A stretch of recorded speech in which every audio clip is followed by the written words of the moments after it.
your week 10. So there are another 2 weeks, yeah, before your final. Alright. Okay, so I'll go to the class D, okay, the D class. Wan Aisyah. Yes, madam. Alright. Wan Muhammad Azri. Yes, madam. Okay, Anas. Yes, madam. Balkis. Yes, madam. Adriana Munira. Aida Naziha. Yes, madam. Megat Haziq. Megat. Izmir Haikal. Fitri. Yes, madam. Yes, madam. Alright. Siapa yang yes tadi, Fitri? Izmir ada tak? Izmir Ada. madam. Okay.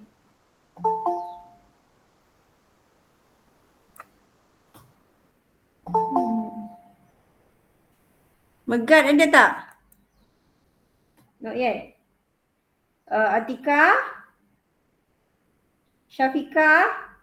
Yes, madam. Alright. Darin Hana? Yes, madam. Zuhairi?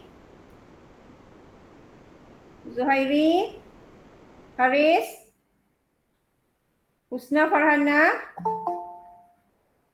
Yes, madam. Alright. Amira Aisyah?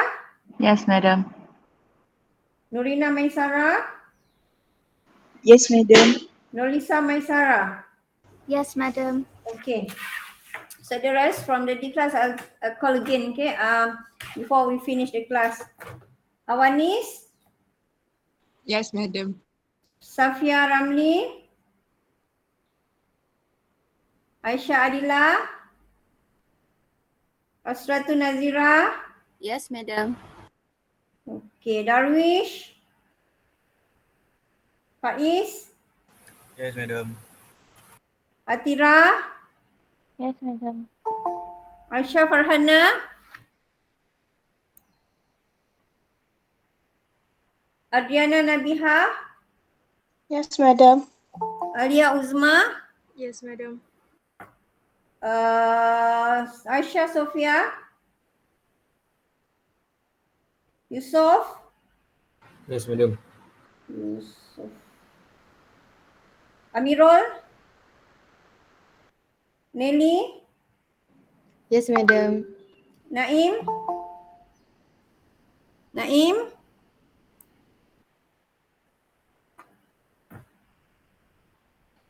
Darling? Yes, madam. Darling, okay. Amirul Hafizi? What happened to Amirul ni? Cari dia lama dah tak masuk kelas ni. Batrisha? Yes, madam. Okay. So the rest of you who a bit late, I call your name later, okay? Once before we finish the class. Okay, let me just go. Okay, before we go to the PowerPoint. Izmir Haikal, baca doa boleh?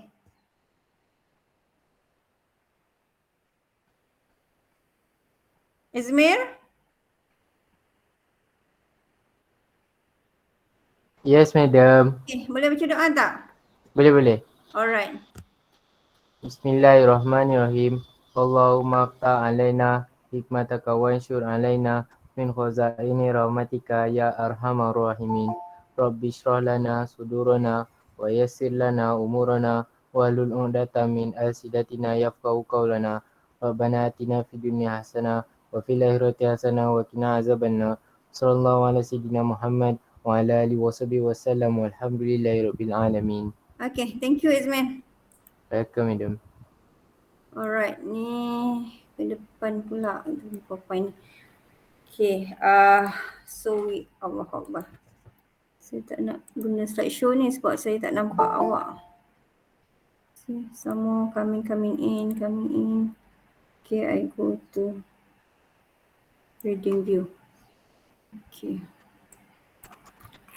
So communication dan motivation communication dan group. Okay, intergroup behavior done. Okay, this is among the important topics that you have to focus for your final. Baca-baca ulang kali. Alright, and then go to teams. Okay, teams and group focus. Okay, baca-baca ulang kali, baca, have group discussion. Then leadership and power and okay, leadership. Alright. Okay, the next one is on conflict and negotiation. So we have discussed what is conflict, and then there are the three school of thought of conflict: the traditional view, human relations, and the interactionist view. Okay, and then we discuss also there are three types of conflict. Okay, but if the conflict is based on relationship conflict, so the outcome would always be dysfunctional, okay, in comparison to the task conflict and the process conflict. Okay, and then the conflict process, the rest of the conflict process. Okay. Have we discussed this one, negotiation? Just write yes or no on the chat.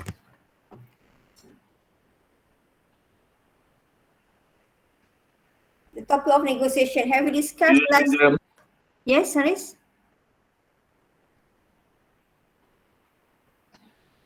Okay, the question is, have we discussed this topic of negotiation on Monday? Belum?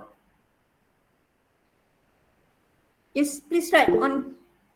Oh, okay, not yet. All right. Okay, thank you for the response. Okay, so negotiation.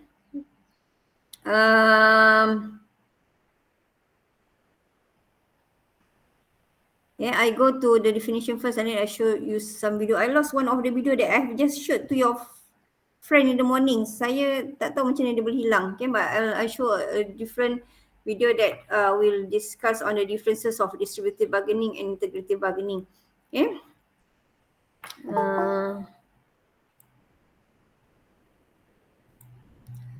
Okay, so this is the definition. Okay, so all topics, you know that first of all you have to know the definition, because from the definition then you understand what is okay, the topic means, and then the rest will be the discussion on the concept and the theories. Okay, so just like conflict negotiation is also a process. Okay, so I believe that everybody have some experience with negotiation.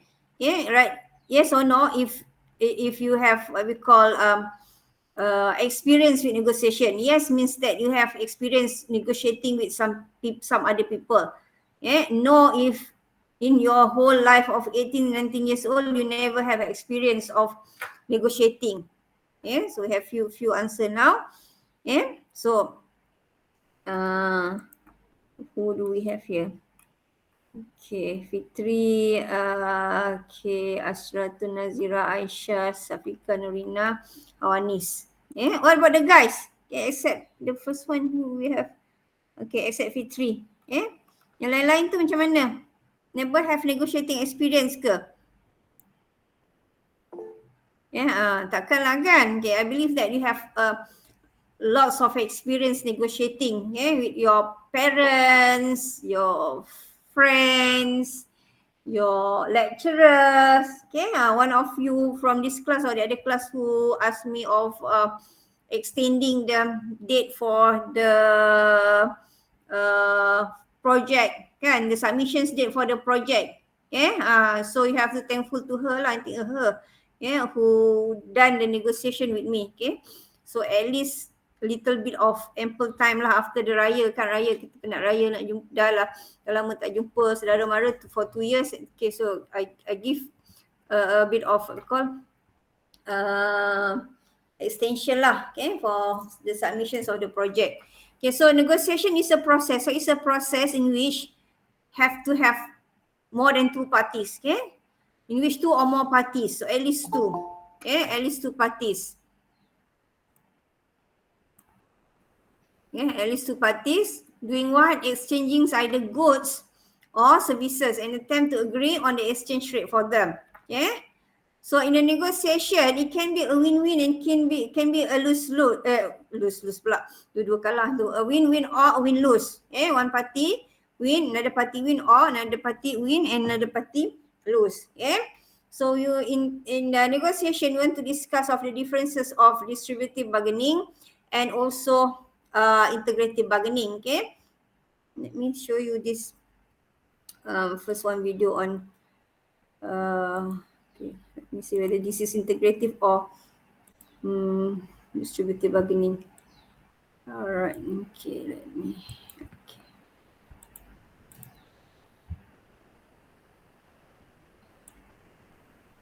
Okay, go to, this is on distributive bargaining.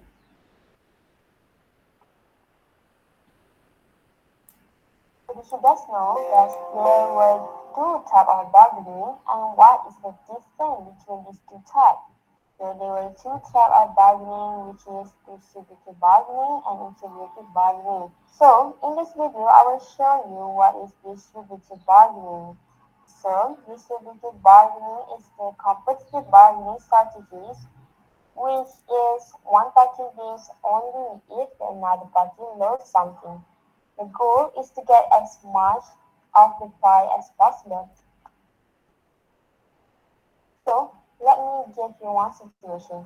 Amy wants to buy a vase for $50, but the seller sells the vase at the price of $100. So, Amy wants to I don't know why she pronounces it as a vase. Okay, I thought okay, tak apa, yang tu boleh check the pronunciation. Is it a vase or a vase? Price $100. So, Amy wants to try to bargain to let her buy the vase at a price. She wants to buy a vase for $50, but the seller sells the vase at the price $100. So, Amy wants to try to bargain to let her buy the vase at a price $50. In this case, the seller will lose around $50 to Amy if he sells the vase at $50. So, the seller will try to limit their loss and try to sell the vase at Amy at price $95 instead. At the end of the story, whether Amy will manage to get the price that will close with $50 or fail to buy the vase. So in this situation, the motivation concept will be I win, you lose situation. So this is the distributive bargaining. Okay, let me just go back, okay? Because some might have problem with the You English. just know that there were two types of bargaining and what is the difference between these two types. So there were two types of bargaining, which is distributive bargaining and integrative bargaining. So in this video, I will show you what is distributive bargaining. So distributive bargaining is the competitive bargaining strategies, which is one party wins only if another party loses something. The goal is to get as much of the pie as possible. So, let me give you one situation. Amy wants to buy a vase for $50, but the seller sells the vase at the price $100. So, Amy wants to try to bargain to let her buy the vase at the price $50. In this case, the seller will lose around $50 to Amy if he sells the vase at $50. So, the seller will try to limit the loss and try to sell the vase at Amy at price $95 instead. At the end of the story, whether Amy will manage to get the price that will close with $50 or fail to buy the vase. So in this situation, the motivation concept will be I win, you lose situation. So this is the distributive bargaining. So check out. So the lady have to buy at 95 or not buying at all, okay? Because she cannot get at the price of 50 ringgit or $50. So it's considered a loss for her. Okay, let me just show another one. Okay. Okay, wait a minute now. I'm looking for just now is all right. Okay. So in the previous Hold on.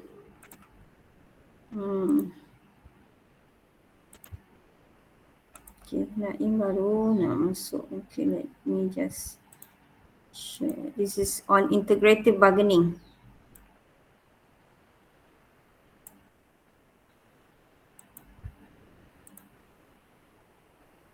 Okay, hold on. Okay, go here and So alright. in the previous video, I have talked about distributive bargaining. So now I want to focus on explaining about integrative bargaining, or also can be known as interest-based bargaining or win-win bargaining. So let's start now. So integrative bargaining is the strategy where two parties want to collaborate to find win-win solution. This strategy will seek for expanding the pie so everyone can get enough. The motivations of this strategy will be win-win situation for both parties. The most classic example that I can give you is there were two girls that fight over one lemon. Both of them want that lemon for their own purposes. Their mom come to her by asking them, "Why you want this lemon?" The first girl will say that she wants to squeeze the lemon into her drink, while the second girl wants to grate the lemon peels into her cooking. So the mom let the first girl to use all the lemon juice to make her drink, and she will give the lemon peel to her second daughter to complete the cooking. So both parties can satisfy their interests and needs. It is a win-win situation after all. So these strategies are very friendly and collaborative rather than distributive bargaining strategies. So that's all from me. Don't forget to Alright, subscribe okay. my So that's the differences between integrative bargaining and distributive bargaining. Okay, we'll go to the point, okay, to help you to understand the topics better. Let me share first. Where is my PowerPoint? Okay.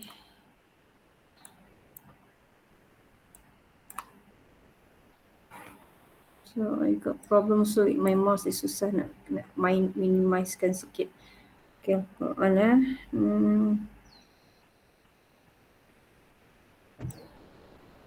Alright, okay.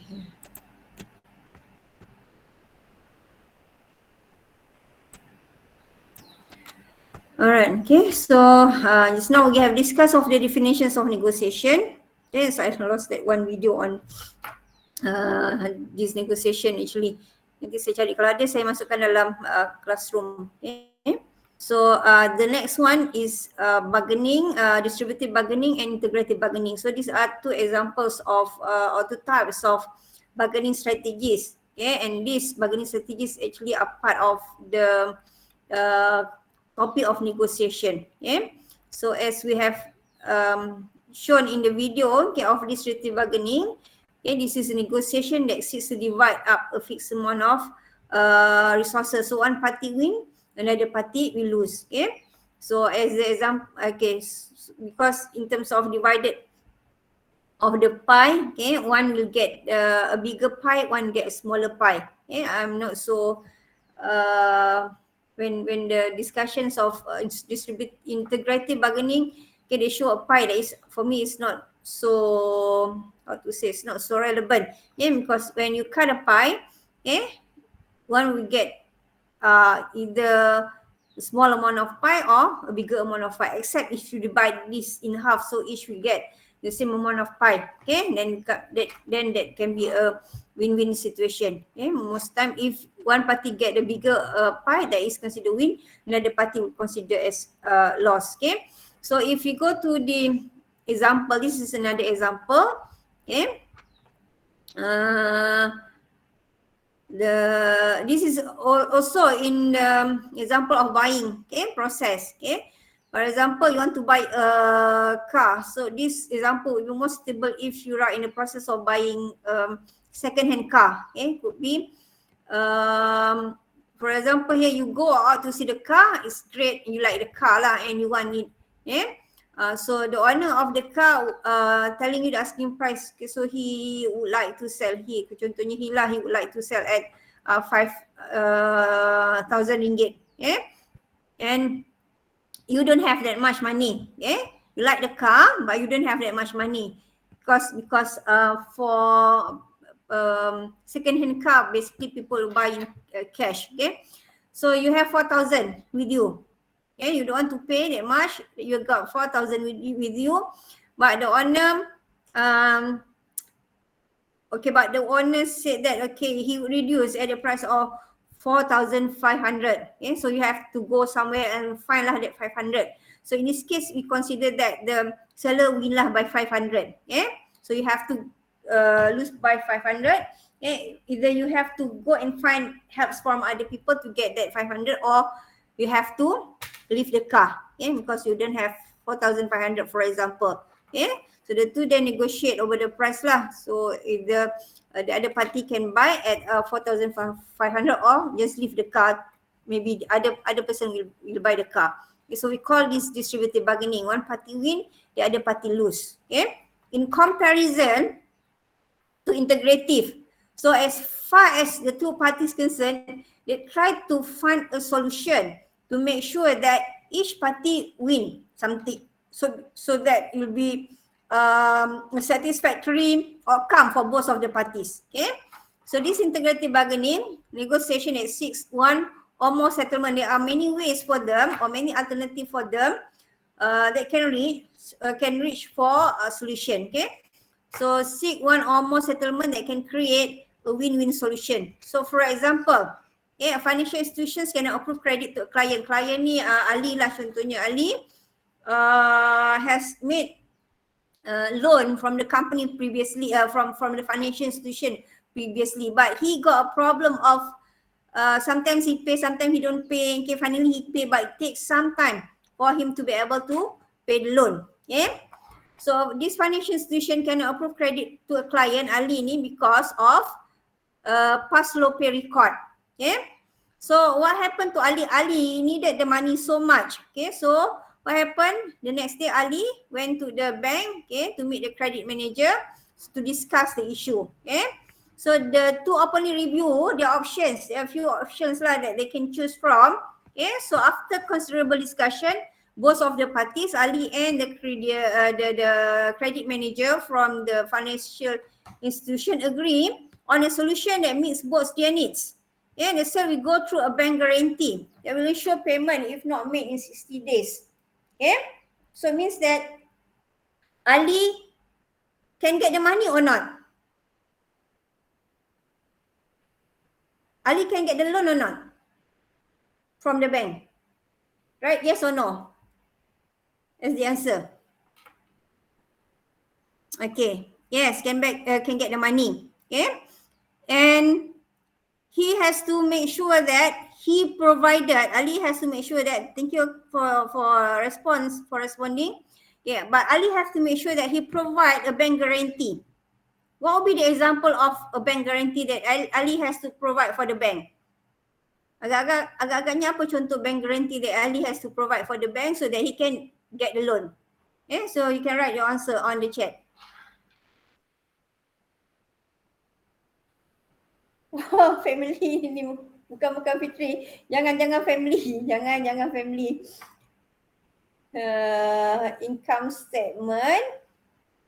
Basically, even if you want to make a loan, we have to have income statement and slip gaji. Maybe they need. Okay, slip gaji mungkin tak lah sebab basically those who want to make the loan ni many times biasanya yang buat business lah. So could be income statement, but income statement cannot be a bank guarantee. Okay, it's just this, there is a requirement, memang kena ada. Okay, what else? But no family We want to make a loan? No, not family Fitri. Sebab kita nak, in another word, pajak gadai. Pajak gadai tu kita nak gadaikan apa? Could be a house, land, a car, okay? But not family. Alright lah, but it's good lah for trying, okay? Yeah, is a mortgage. Yeah. So it means that Ali will get the money, okay, or the loan provided by the bank. But he has to have what we call the mortgage, okay, ataupun pajak gadai tu. So it means that if Ali is able to pay within 60 days, so everything will be okay lah. Just pay back the money, the loan plus the interest, okay. But if Ali were not able to pay back, okay, the loan to the bank within 60 days, so whatever yang dia gadaikan tu, the mortgage tu will be snatched. Yes, bahasa kasar dia snatched by the bank, will be taken lah by the bank. Okay, kalau yang digadaikan tu kereta will be taken by the bank lah. Kalau rumah lah will be taken by the bank. Okay, ni semua capitalist punya senario ni, of business environment. Okay, so at the end of the day, both party win because Ali get the money. So he has two choices. The bank, Ali get the money, so consider win. Okay, for the bank, what Ali can do, Ali can pay the money within 60 days plus whatever the interest that he has to pay to the bank. So consider win to the bank. Okay, so Ali get the money, or in another situation, Ali get the money, the loan from the bank too, but he not able to pay back to the bank. So the bank will win in a sense that the bank will get either the car or the land or the house that is being mortgaged, that was being mortgaged by Ali. So it's considered in this case is a win-win situation. If we refer here, bank, financial institution, and Ali, for example, Ali, business person, he has to have the money to roll the capital for his business, or to roll, to call that money for rolling, okay, for business rolling kan, duit keluar masuk tu. And on the other hand, the bank also, they have to have like good customer relationship, because they want to have, okay, if you go to the relationship there, focus on relationship, they want to have long-term relationships with the customers. So these are some of the differences between distributive bargaining and integrative bargaining. Basically, distributive is based on fixed amount of resources. Kalau yang integrative ni variable amount of resources. It means that if we cannot solve this problem by using this alternative, maybe we can use other alternative. So primary motivation will lose, and the other one is win-win. Primary interest, distributive opposed to each other. So the other party lose by 500, I win by 500, for example. But for integrative characteristics, convergent or congruent with each other. And focus relationship after, for example, after buying the second-hand car, that's it lah. Nama pun dah tukar pada the new owner, that's it. But for example, for integrative characteristic, going to have a long-term relationships. This one we discuss later when we discuss the negotiation process. Okay, this, for example, the example of the buying process, that 500, the 4,500 tu, that will be in the middle tu. The other party want to pay 4,000, the other party want to pay to get 5,000, but A can go till 4,500, B can go till 4,500, so they have a settlement in the middle tu. This is known as batna. Nanti kita tengok apa dia batna tu. The settlement range tu is known as batna. So for a negotiation process, this, kalau you beli baju ke, mungkin dia tak sampai lah the what we call sampai the 5 stages of negotiation process.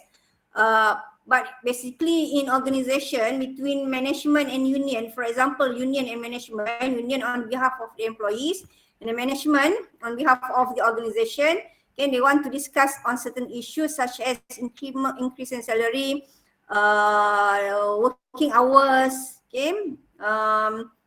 welfare benefits for the employees, for example, or bonus, they might go and request for bonus or other rewards for employees, the one that the employer do not want to give, for example. So union on behalf of the employees will go to the management side. Dia macam student union lah, student union ataupun MPP tu. On behalf of the students, something that you want from the management, the management don't want to give, so the MPP on behalf of the student will go and see the management to discuss on certain issues, on behalf of the rest of the students. So we go back to the examples of management and union. So management and union, for example, are unions on behalf of employees, for example, requesting on the increase of the salary. So they know they have to set the date for negotiation, the bargaining, the date for the bargaining or negotiation. So but before the negotiation, both parties, management and union, both parties have to do the preparation. Both parties, union have to do preparation, management also have to do the preparation. So preparation and planning, contohnya union can state that they after 10 years of working in a company, the management never give any increment in the salary to the employees. After 10 years, if your beginning salary is 1,500, so dah 10 years dah, the beginning salary of employees is 1,500. Never increase. So you have to, both parties have to prepare. Management also have to prepare. They know they never increase the salary of employees because of what? Dia kena tengok lah profit berapa, ada untung ke tidak, what else have been given to the employees beside not giving the increase of the salary. So preparations and planning, definitions of ground rules, lepas tu clarification and justification. Both parties have to do this. Kalau union, maybe they have to have the members of negotiation could be HR manager or officers, financial manager, officers dia ke, ataupun the operation or the department leader, or the department head or the operation manager, for example. Kalau dekat union side, could be the president, secretary, one or two of the members of the union. So the next one, they do the bargaining and the problem solving. If it is solved here at this stage, habis lah, then they will sign an agreement that is known as collective agreement. Signed by the representative of the management and the representative of the union. So tamat. Contohnya tamat dengan mengatakan bahawa management agreed to increase the salary of each of the employees, tak kira whatever the position, by 20%. So both parties sign, tamat. But if it's what happen if it cannot be achieved? Agak-agaknya what else can be done? Management and union, they don't reach agreement. What else can be done? Anybody have any idea? They cannot discuss in the at the organizational level. Dalam company tu, between management and union, as representative of the employees, they do not reach any consensus. So what would happen? Agaklah siapa nak jadi HR manager or union leader or a manager of a department, if the issues cannot be solved at the organizational level, then what will happen? Siapa tahu? Where else? Batalkan perjanjian. Memang tak ada perjanjian pun sebab they don't reach the agreement. Kalau perjanjian tu maknanya when they have agreed, they have agreed, then they sign agreement. Yang perjanjian yang ada hanyalah the contract of employment lah, yang asal when you come to work. Itu perjanjian asal. When you come to work. Now for the discussion to increase the salary, it's not successful. Where else employees can go? Or management can go? Nanti later on when we discuss on Here, arbitrator judge here. Yeah, HR on behalf of the management tadi, kan HR tadi kan on behalf of management is not helping also. Dia orang tak nak, means HR, the finance, the CEO, apa lagi, the operation manager, they have agreed that they don't want to increase the salary of the employees. So it's not successful. Maknanya the bargaining is not a success. Yeah. So what they can go as, what the union on behalf of the employees can go, especially if this is a private organization, what they can do is that they have to bring the issue to the industrial court to discuss in the industrial court. Mungkin nanti kita pergi dekat arbitrator tu for me to explain. Okay. So, but if both parties agreed, and HR tadi, the rest of the management team, HR dia, finance department manager dia, the CEO of the company, the operation manager, dia dah bincang-bincang, dia dah discuss, okay lah, after 10 years we never increase salary of employees, so kita naikkan lah of all the position, and we reflect to the profit that we have made, okay, or we are making, okay, throughout the years, memang masih ada profit je, okay, so it is the time for us to increase the salary of the employees, so they sign agreement lah, that they call the collective agreement. Okay, lepas tu dia kenalah naikkan salary of the employees sebab both parties have signed the agreement. Okay, so kalau tak and the employees still not happy, then they can go to the industry court. Okay, ini dia punya penerangan lah, tambahan penerangan ni, preparation, do homework both parties, management and union. Okay, macam awak lah, you nak dapatkan increment in your allowances from your father, you kena ada what we call some clarification. Okay, mama, harga ayam dekat college ni satu ketul ayam RM3, dulu RM2.50 for example. So you have to have some kind of what we call the proof. Okay, so you have to do some kind of homework, especially kalau case management and union lah, both parties have to do the homework. Okay, what's the nature of conflict, why is the history 10 years no increment in salary for example, who is involved? Okay, management would have their own people, the union will have their own people. So HR will be part of the management. Okay, HR will be part of the management. Okay, kalau you nak minta increase salary, you go to HR. Okay, HR will have to do the discussion. Okay, and then union may bring the rest of the people or representative. Union pun kena bawa juga dia punya the rest of the people also.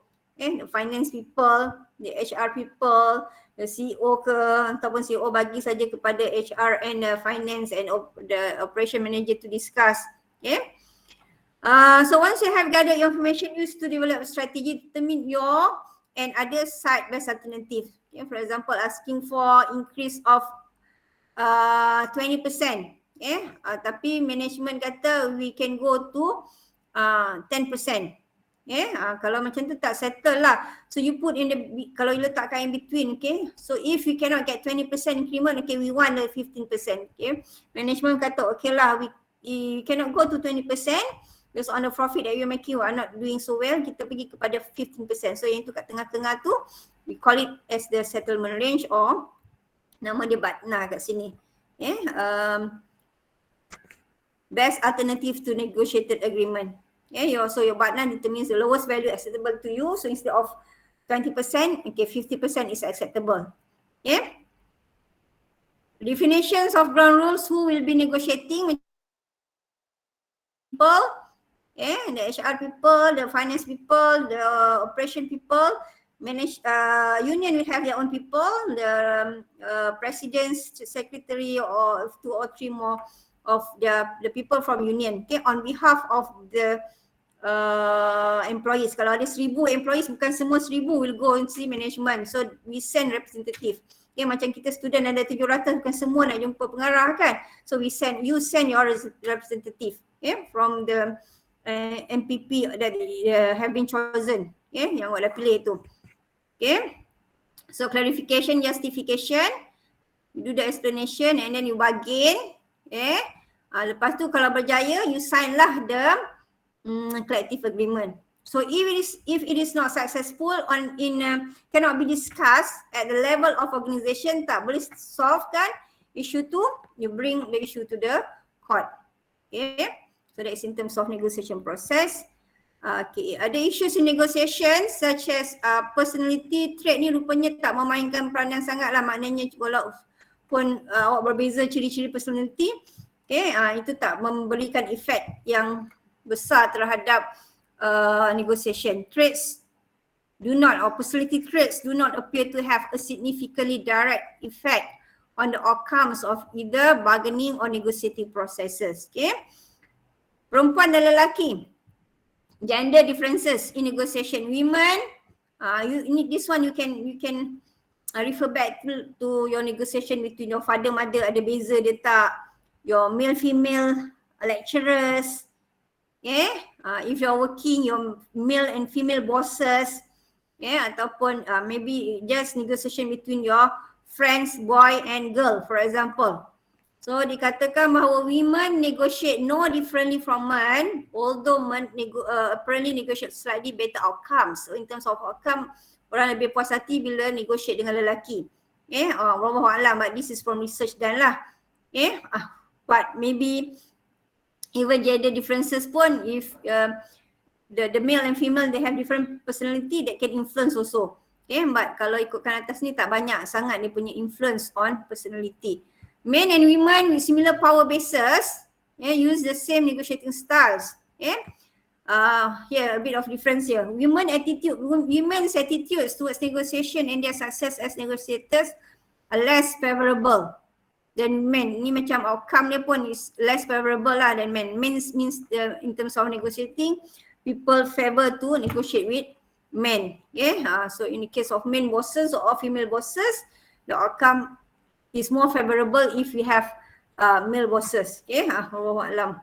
Okay, maybe you can relate to your experience lah. You discuss with your female lecturers and male lecturers, your father mother, betul ke benda ni, ataupun it is just a generalization. Some people might be different a bit here and there. Okay, ni saya bacakanlah perbezaan of cross-cultural negotiation. Italians, German, French don't soften up executive with praise before they criticize. American do. The Italian, Germans and French ni dia tak mulakan dengan memuji, but American do. And to many Europeans this seem manipulative. Bila American ni they like to praise, say that you are good looking, so on, baru dia criticize. To many Europeans this seems to be manipulative. So the European people here, they means that if they want to criticize, they straight away will criticize. So Israelis accustomed to fast-paced meetings have no patience for American small talk. Maknanya Israel people ni also they more straightforward. British executive often complain that their US counterparts chatter too much. Dia belum jumpa kita lagi, ataupun Indian lah. Indian ya. They like to interrupt when people talk. Indian executive. Another problem with Malaysian meeting pun macam tu lah. When one person give ideas, seorang lagi akan sebenarnya dia akan bantah-bantah, jadi lambat lah. Indian executive are used to interrupting one another when American listen without asking for clarification or posing questions. Bila American listen without asking for clarification or posing question, the Indian pula rasa Indians can feel the Americans are not paying attention. Americans often mix their business and personal life. Dia macam kita juga sebenarnya. Because we like to know what do you do on weekend, how many macam hari tu tengah-tengah jamaah lain sempat tanya, akak, cucu akak dah berapa? Dah nak masuk 2. So semua orang tahu cucu saya dah masuk 2 orang. Seorang dah ada, nak masuk 2 orang. So this is like people will know that how many children you have, how many grandchildren you have, anak kerja kat mana. So this is Malaysian. So so we go back here. They think nothing, for instance, about asking, dia lebih macam kita, asking a colleagues a question like how was your weekend. So in many cultures such question is seen as intrusive because business and private life, dia nak buat bargaining tu dia masukkan macam-macam. For some people it's considered as intrusive. Okay, because business and private life are totally compartmentalized. Okay. So we go to third party negotiation. Third party negotiation ni, we have mediator, arbitrator, conciliator, consultant. Okay, if we go to arbitrator here, arbitrator is also known as a judge. Dia hari tu saya tanya Puan Rashima ke Puan Omira, saya tanya, adakah arbitrator ni mesti judge? Okay, so basically, how I'm going to say, most of the time arbitrator is the judge. Okay, especially if you discuss in the industrial court, so the arbitrator is the judge. Okay, it can be other people, it can be a lawyer, it can be other people, Datuk Penghulu. But when we talk about arbitrator, then based on the outcome of the negotiation and the decision that has been taken from the negotiation must be complied by both of the parties. Bila dapat result of the arbitration tu, the outcome need to be complied. Especially in the industrial court lah, when the judge has come up with the decision. Okay, contohnya tadi tak setuju, management dengan union tadi tak setuju, but when they go to the industrial court, so the judge or the arbitrator has made a decision that the management need to pay need to increase the salary of their employees by 20%. Okay, third party to a negotiation who has the authority to dictate an agreement. So what happened if, for example, the judge has made a dictation that management have to pay or to give an increase of 20% to the salary of their employees, but management do not comply? Then what else can happen?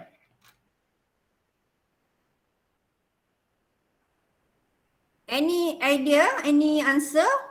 You can write on the chat your answer.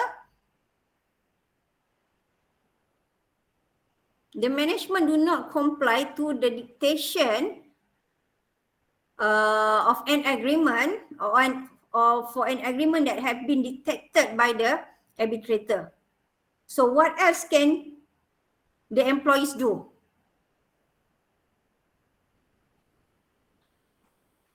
Okay, please write on the chat. Apa lagi yang boleh dilakukan? Or you can Google, or you can ask your friends.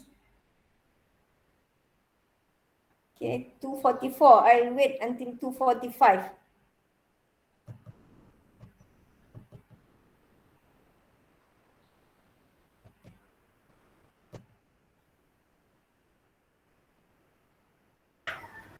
Madam, can you write in the chat box? Okay, the question. Okay. Thank you, madam. Alright.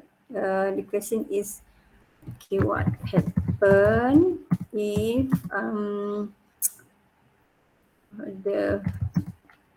if management of an organization do not comply to the decision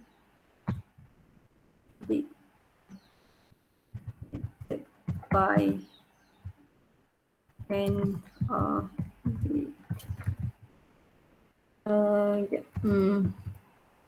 arbitrator. Okay. Alright. That's the question. Agak-agaknya apa yang akan terjadi? Or what can the employees do? What action can the employees take?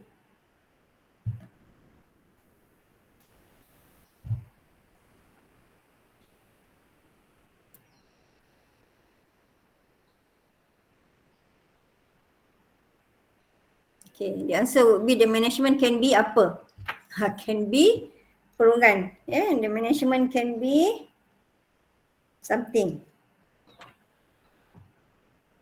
Or employees can do apa? Agak-agak lah.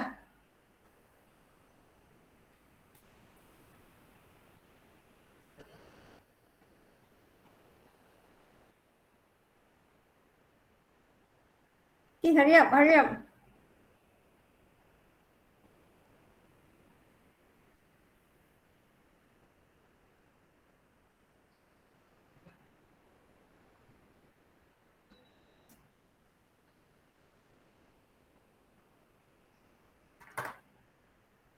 Any idea? Haris, ada tak jawapan?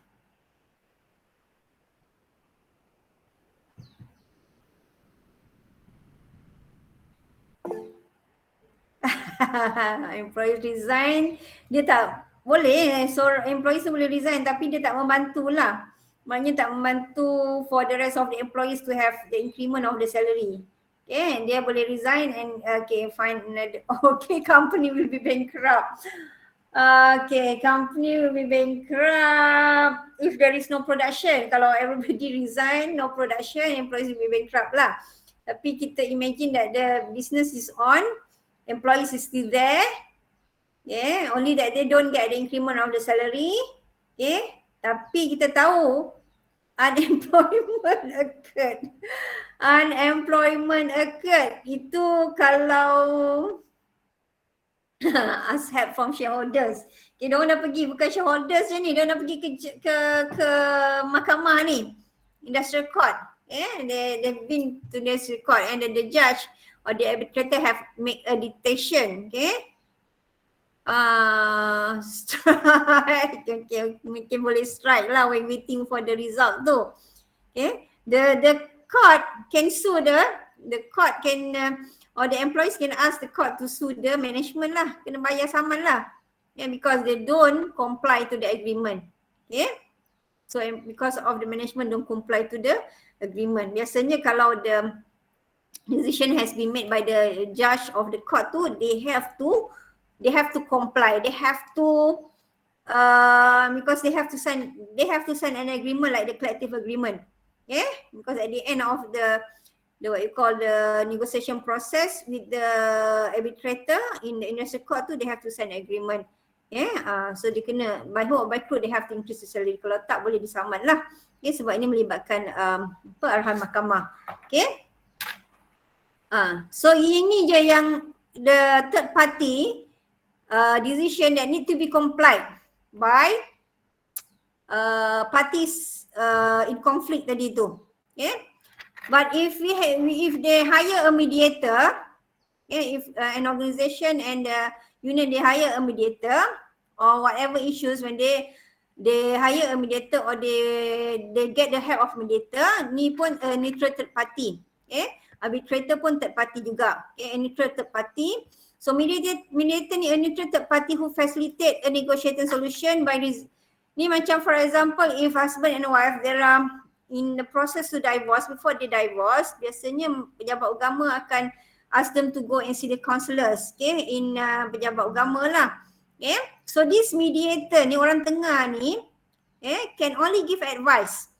Okay, facilitates a negotiated solution by using reasoning, persuasion, suggestion, advice and so on.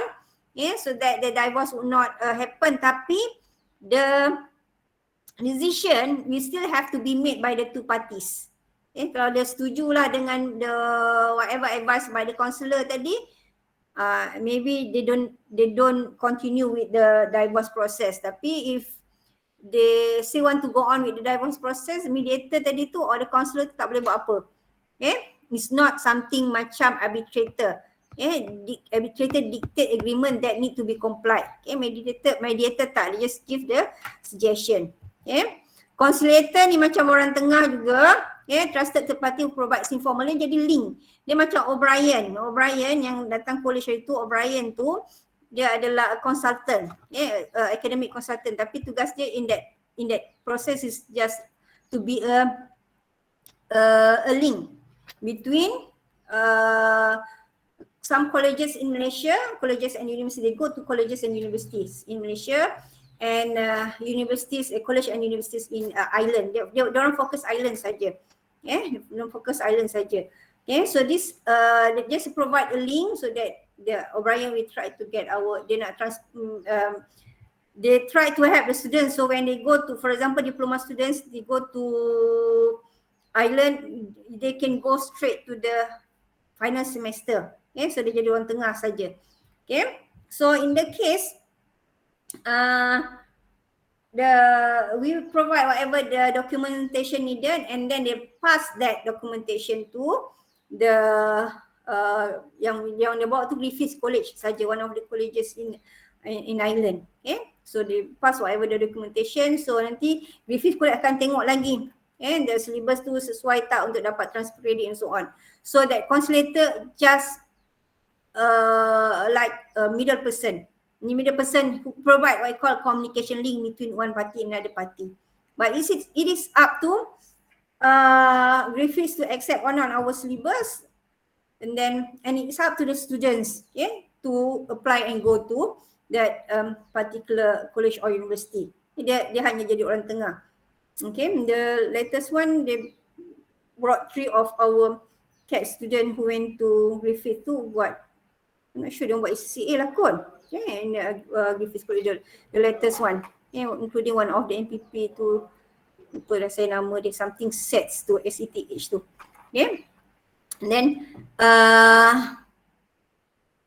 sama juga consultant ni is being hired, basically a lot of the time being hired by management to crack some issues or provide some advice, to the rest of the employees. So it is also impartial third party skill in conflict management, or to solve a particular problem. Alright. Okay, so this one also we can ask lah questions also. Okay, like this one, what is negotiation, the differences between distributive and integrated bargaining. Okay. Last time there was one question on BATNA, but I think this time around there would not be questions on this negotiation process and issues in negotiation. Okay, and sometimes you ask also this question. Okay, we can ask this in MCQ, we can ask also in the short answers on the third party negotiation. Okay, so this is some of the question that we provide for you here. What is conflict? Stages of conflict. Even conflict ni, a lot. Even the conflict process tu, a lot we can ask. Okay, dalam ni conflict process tadi. Here, this one. Okay, here, a lot we can ask. Okay, actually. Okay, including for example, stage 2 ni perceived felt conflict. Okay, the stage 3 ni conflict handling intentions. Okay, stage 4, stage 5 ni. Okay, a lot we can ask. Alright, and then okay. Alright, so on Monday. Kita jumpa bila? Monday kan? Madam. So on Monday, we'll continue our discussion on the structure and culture. Okay? That will be week 11, topic 11, and then hopefully finish lah week 12 too with topic 12. Okay? Immediately before your final exam. Right, try to give some more questions later on in your classroom. Alright. Okay, so those who are late for class tadi, saya tengok lagi sekali. Safia ada tak? Safia, Ramli? Tak ada Okay, Aisyah Adila? Nampak masuk tadi, Aisyah Adila? Tak ada? Safia ada kan?